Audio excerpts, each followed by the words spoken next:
Bonjour et bienvenue sur les antennes de France 24 et de Radio France Internationale. Nous sommes à Cotonou, au Bénin, et notre invité est le président de la République du Bénin, M. Patrice Talon. Monsieur le Président, bonjour. Bonjour, M. Perelman. Avec moi pour vous interviewer, Christophe Boisbouvier de RFI. Monsieur le Président, bonjour. Oui, bonjour. Monsieur le Président, le 11 avril, vous avez été réélu pour un second mandat de 5 ans avec un score de plus de 86% dès le premier tour. Alors vous aviez face à vous deux candidats peu connus, au point qu'on a évoqué une élection courue d'avance. En effet, les résultats de cette élection donnent bien l'impression qu'en face, les candidats n'étaient pas peut-être à la hauteur. Mais je crois que c'est une mauvaise lecture. Et vous savez, le Bénin vient de loin. Et quand un pays, en si peu de temps, s'est étonné lui-même et a pu étonner même le monde par ses prouesses, cela peut donner aux uns aux autres, notamment dans le pays, le sentiment que ça y est, quelque chose se passe et qu'il faudrait que ça continue. Vous savez, souvent quand un régime, un président est décrié, comme on l'entend un peu partout, les électeurs peuvent voter contre, quel que soit celui qui est en face. Donc ce n'est pas toujours en fonction de celui qui est en face que les électeurs expriment leur choix. Parfois, ça peut être un vote sanction. Là, c'est un vote d'adhésion pour vous? Pour moi, c'est un vote d'adhésion. Alors tout de même, il y a quand même un autre chiffre qui est frappant, c'est qu'il n'y a que 50% de participation. Il y a donc un électeur sur deux qui n'est pas allé voter, alors que lors de votre première élection, il y a 5 ans, le taux de participation avait approché les 65%. C'est un net recul. Ça veut dire qu'il n'y a pas eu le même engouement tout de même. Nous avons, il faut l'avouer, participé à ces élections, en tout cas les 3 candidats en liste, les 3 duos en liste, dans un environnement assez mauvais, de menaces, de violences, d'intoxication. C'est l'une des premières élections au Bénin, c'est la première élection au Bénin depuis le renouveau démocratique, où l'argent n'a pas été le principal élément d'attrait pour les électeurs. Quand on met tout ça bout à bout, on peut comprendre qu'environ 10% des électeurs n'aient pas participé au vote par rapport à nos habitudes. Alors, quand on a quand même 50%, plus de 50%, presque 51% des électeurs qui sont déplacés, alors même que, pour certains, la dynamique est si belle, ce qui se passe est si bien qu'il faut impérativement que ça continue. Et que pour certains, il n'y a pas de raison que les électeurs n'apportent pas leur soutien au candidat Patrice Talon. Vous comprenez? Tout cela, mis ensemble, a pu contribuer à dégrader le taux de participation. Et 50%, pour moi, c'est satisfaisant dans ces conditions. Alors, il y a quand même quelque chose qui pose problème, c'est qu'à l'exception de l'ancien président Thomas Boniaï, tous vos principaux opposants sont soit en exil pour échapper à la prison, soit derrière les barreaux. Ici, au Bénin, on a l'impression que vous avez cherché à faire le vide autour de vous. Et que répondez-vous à ceux qui disent que, à cause de vous, la démocratie est en recul au Bénin? Qui sont les principaux adversaires candidats qui sont derrière les barreaux à la veille des élections? Vous en connaissez? Derrière les barreaux? Oui. Moi, je n'en connais pas. Il y a des gens qui ont été qui sont appelés à rendre compte de leur gestion, parce que nous sommes dans un pays d'impunité totale depuis si longtemps, et que quand on décide que la chose change, les gens ne veulent pas répondre de ce qu'ils ont fait, qui sont partis par eux-mêmes en exil, qui ont refusé de répondre à la justice. Mais sinon, moi, je ne connais pas un acteur majeur de la politique derrière les barreaux avant les élections.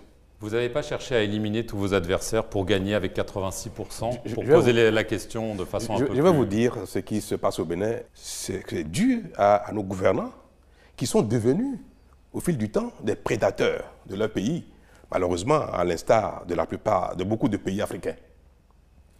Mon pays, le Bénin, est devenu l'otage de sa classe politique, faite de toutes sortes d'individus, y compris même des trafiquants de drogue. Alors vous nous demandez qui était derrière les barreaux au moment de la présidentielle du 11 avril.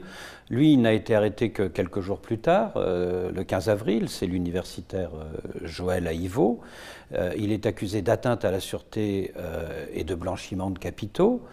Il a essayé d'être candidat, il n'a pas pu. Qu'est-ce que vous répondez à ceux qui disent le président est en train de régler son compte à quelqu'un qui a dit que la présidentielle c'était talon contre talon et que les résultats proclamés étaient truqués? Ah bon? Pour vous, ce n'était que ça? Non, vous n'avez pas entendu que ces gens-là ont dit que l'élection n'aura jamais lieu? Vous n'avez jamais entendu cela? Pourquoi, en répétant les propos de ceux qui paraissent être victimes des réformes au Bénin, vous faites une sélection de leurs propos? Tout le monde a entendu sur les ondes, partout, qu'ils ont dit que l'élection n'aura jamais lieu, n'aura jamais lieu dans ces conditions. S'ils ne sont pas candidats, il n'y a pas d'élection. C'est un opposant politique. Mais alors, est-ce que dire que les élections n'auront jamais lieu et agir pour que ça n'ait jamais lieu, pour vous, est convenable? C'est-à-dire, au point de recruter des mercenaires, des chercheurs, dit-on, de les armer et amener ceux-ci à tirer sur les forces de l'ordre? Monsieur Aïvo, dont vous parlez, parlons-en. Et même plus que ça, Rekia Madougou, je sais que vous allez en venir, ils sont dans aucun parti politique, n'ont pas de parti politique. Une dame débarque, il n'est pas membre du parti, avec des valises d'argent, avec des sponsors, des chefs d'État de pays voisins, avec des opérateurs économiques et consorts. Écoutez-moi bien, écoutez-moi bien. Je veux préciser pour les gens qui nous écoutent et qui nous regardent, il s'agit de Rekia Madougou, qui était qui voulait être candidate, qui a été retoquée. Elle a été arrêtée le 3 mars. Elle n'a pas été retoquée. L'information n'est pas juste. Elle n'a pas pu se présenter. Pourquoi? Je finis juste. Elle a été arrêtée le 3 mars. Elle est poursuivie, je cite, pour financement du terrorisme. Donc c'est un terme grave. Est-ce que ça veut dire qu'elle a fomenté des attentats au Bénin? C'est quand même une accusation extrêmement grave, extrêmement rare. Les mots comptent. Mais terrorisme. Nous en arrivons, on y vient. Ces personnes débarquent et veulent être candidats au titre des démocrates. Ces gens-là ont dit, après que les dossiers aient été constatés non conformes, disent que l'élection n'aura pas lieu sans eux. Qu'ils empêcheront par tous les moyens. Ils l'ont dit publiquement, dans des conférences de presse, dans leur... Bon, qu'ils l'aient dit, c'est pas grave. Voilà. Mais qu'ils aient agi pour. Et ça devient sérieux. Alors, quand des manifestations avec violence ont lieu, que quand on demande à des gens de procéder à des assassinats aveugles pour que le pays s'enflamme, pour qu'on observe ce qui s'est passé au Burkina, au Mali, un peu partout, parce que comme il y a des insurrections qui ont eu lieu en Afrique, et que ces insurrections ont parfois amené des régimes à être balayés, c'est le cas, et le cas du Mali a été cité, le cas du Burkina a été cité. Il faut que le Bénin s'enflamme, il faut qu'il y ait de l'insurrection. Et s'il y a des morts un peu partout, le pays s'enflamme, des violences partout, le pays va s'enflammer, il y aura une insurrection, et le président, le régime en place va devoir tomber, il y aura assise nationale, il y aura réconciliation, il y aura tout ce qu'on veut.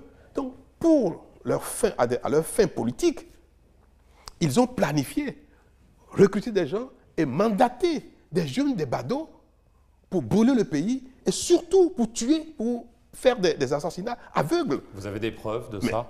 S'ils ont été interpellés, c'est parce qu'il y a des preuves. Vous avez, tout à l'heure, au détour d'une phrase, dit quelque chose que votre ministre de la Justice avait aussi dit. Il avait affirmé, à la suite des déclarations de ce juge, qu'il y avait de l'argent qui venait de pays voisins. Vous l'avez déclaré à propos de Rekia Madougou. On va appeler un chat un chat. Elle est connue comme conseillère du président du Togo, par exemple. Est-ce que vous voulez dire par là que son action violente, telle que vous la décrivez, a été financée par des chefs d'État voisins et, par exemple, par le chef d'État du Togo? Vous convenez bien avec moi qu'il ne serait pas bien que je cite des noms. Mais vous avez parlé de chefs d'État tout à l'heure. Cela suffit. Des hommes d'affaires, des autorités, des chefs d'État, de pays voisins. Et je sais de quoi je parle, mais il n'est pas... Non, attendez, parce que c'est quand même très, très, très important. Vous dites que des chefs d'État de pays voisins ont participé à une opération de déstabilisation du Bénin. Ça, c'est vous qui dites, moi, je n'ai pas dit ça. Vous dites... Est-ce que quand des autorités étrangères, même des chefs d'État, appuient un candidat, financent même, éventuellement même un candidat, est-ce que leur implication va jusqu'aux actes criminels que ceux-ci pourraient commettre?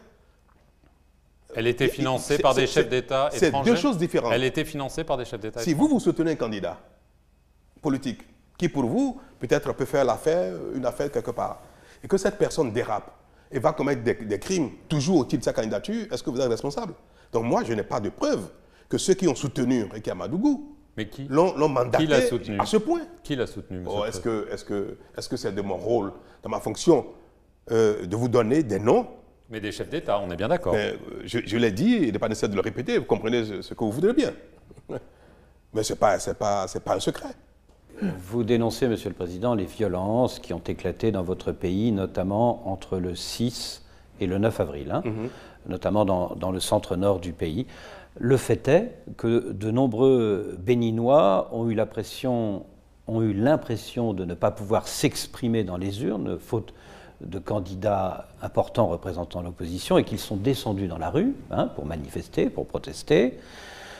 Vous avez regretté vivement qu'il y ait eu des blessés parmi les forces de l'ordre, mais vous n'avez pas du tout parlé des morts dans la population civile. Est-ce que vous pouvez nous dire aujourd'hui combien de personnes sont décédées? Dans quelle population civile? Oui. De quoi vous parlez? De quelle population civile? Parmi vous parlez des morts, parmi les personnes qui parmi les assaillants, parmi ceux qui ont tiré sur les policiers. Vous avez l'identité? Parmi les populations civiles, comme à Savé, comme à Tchaourou, est-ce qu'il y a eu des populations civiles? À l'heure où nous parlons, est-ce qu'il y a eu des morts parmi les populations civiles? Avez-vous, comme vous êtes journaliste et que France Inter est représentée au Bénin par des reporters, avez-vous vu des familles qui ont présenté la dépouille mortelle de personnes que vous citez, donnent leur identité et qu'on sort? Moi, jusque maintenant, en tant que autorité en charge de la sécurité, de tout ce qui relève de notre bien-être ensemble, nous avons cherché à savoir qui sont ceux qui seraient éventuellement victimes des coups de feu de défense des forces de l'ordre. C'est important de savoir, même pour les enquêtes, c'est nécessaire. On n'a pas vu, on n'a même pas vu de déclaration de décès. Monsieur le Président, je veux revenir aux réactions à votre élection, et notamment une réaction que tout le monde a remarquée, celle du gouvernement américain. Le département d'État américain a publié un communiqué en date du 23 avril. Je vais le citer, comme ça les choses seront précises. Il affirme que les États-Unis, je cite, notent avec inquiétude les nombreuses arrestations de dirigeants politiques de l'opposition. Il rappelle l'importance de la présomption d'innocence, d'une justice transparente et apolitique, et ils ajoutent qu'ils suivent de près les actions du gouvernement du Bénin. Vous semblez donc être dans le viseur de l'administration Biden. Pas du tout. Toutes les fois donc il y a des gens qui portent la casquette politique, qui sont interpellés, ça soulève des inquiétudes légitimes. Ça soulève des interrogations, surtout quand c'est 1, 2, 3, 4, 5 personnes. C'est étonnant, c'est inquiétant. On a l'impression que c'est une dérive autoritaire, disent les États-Unis. Je trouve légitime, ils n'ont jamais dit ça. Mais c'est l'impression qu'ils donnent. Mais non, ils disent qu'ils suivent de près et tout le monde est préoccupé, y compris eux et moi-même, par une justice transparente qui ne soit pas à la solde d'une manipulation politique. C'est légitime et c'est normal. Vous aussi, n'importe qui, ce n'est pas seulement eux, que ce soit les Japonais, les Chinois ou les Européens. Tout le monde dit toujours, attention, il ne faut pas qu'on utilise la justice pour régler des comptes politiques. Et cette interrogation, elle est légitime. Cette préoccupation, elle est légitime. Maintenant, à la suite, qu'on verra si ceux qui ont été interpellés, ceux qui vont être condamnés sont condamnés parce qu'effectivement ils ont fait quelque chose avec preuve ou non. Il y en a qui seront peut-être libérés. Vous avez dit lors de votre discours de victoire, je m'emploierai à améliorer ma façon de diriger. Est-ce que vous êtes ouvert à un dialogue avec l'opposition, comme celle-ci vous y invite, et est-ce que vous envisagez un geste d'apaisement à l'égard notamment de ces figures de l'opposition? Je ne l'envisage point. L'impunité, je n'envisage pas à nouveau de fermer les yeux sur ce qui passait ou bien de gracier ou d'amnistier parce que ça devient récurrent.